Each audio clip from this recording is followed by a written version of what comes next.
मामीला महिला दिनाच्या शुभेच्छा दिल्या म्हणून मामाला राग आला आणि मामाने कारवाई नंबर 2 केली आणि याच्यावरून सिद्ध केलं फडणवीस तुम्ही 100% घाबरलेला आहात. सोशल मीडियावरती बोलणाऱ्या सर्वसामान्यांच्या लेकरांना, शेतकऱ्यांच्या लेकरांना, जे तुमच्या सरकारबद्दल प्रश्न विचारत आहेत, जे सामान्यांचे प्रश्न मांडत आहेत, त्या लेकरांना तुम्ही घाबरलेला आहात. आणि त्याचं हे जिवंत उदाहरण म्हणजे कारवाई नंबर 2.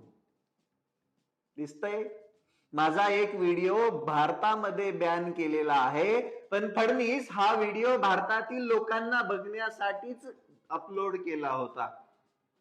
मुळातच त्या व्हिडिओ मध्ये ना तुमच्या मामीचं नाव मी घेतलं, ना मी त्यांच्याबद्दल कोणता शब्द वेगळा बोललो. फक्त लोकांना सांगत होतो की आनंद घ्या गाण्याचा, गाण्यानेच मन शांत होतं.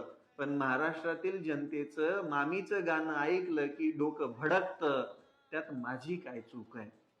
पण तुम्ही पहिली कारवाई केली, सरकारी अधिकाऱ्यांमार्फत नोटीस पाठवून त्याला न जुमानता आम्ही लढलो. उत्तर देता नाही आली म्हणून तुम्ही आता ही कारवाई नंबर 2 केलेली आहे. हा जो व्हिडिओ हटवलेला आहे हा सरकारच्या सांगण्यावरून इंस्टाग्रामने हटवलेला आहे, लीगल नोटीस देऊन. काय बोलायचं आता? आणि आता तुम्ही म्हणा की ही अभिव्यक्ती स्वातंत्र्यावरती गदा नाहीये का? अहो 100% इथल्या सरकारला लोकशाही मार्गाने सरकार चालवायचंच नाही. त्यांच्या विरोधात बोलणाऱ्या त्या प्रत्येकाचा आवाज दाबण्याचं काम हे सरकार करणार आहे.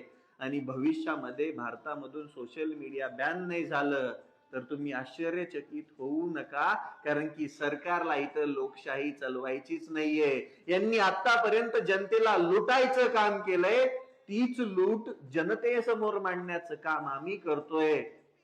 तर हे सरकार आमची गळचेपी करण्यासाठी आमच्या मागे लागले आणि हा त्याचा जिवंत पुरावा.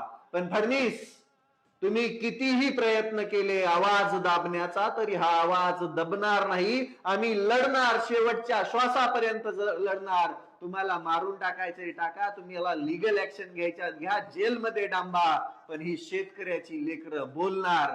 आणि तुम्हीच्या या नोटिसीवरून एकच गोष्ट कळते, आमच्या मराठवाड्याच्या भाषेत बोलतात याला छटके चाळे म्हणतात. तुम्ही असं कितीही करा, कितीही नोटिसी काढा, कितीही लीगल ऍक्शन घ्या, आम्ही शांत बसणार नाहीत. महाराष्ट्राच्या जनतेसमोर सत्य मांडत राहणार.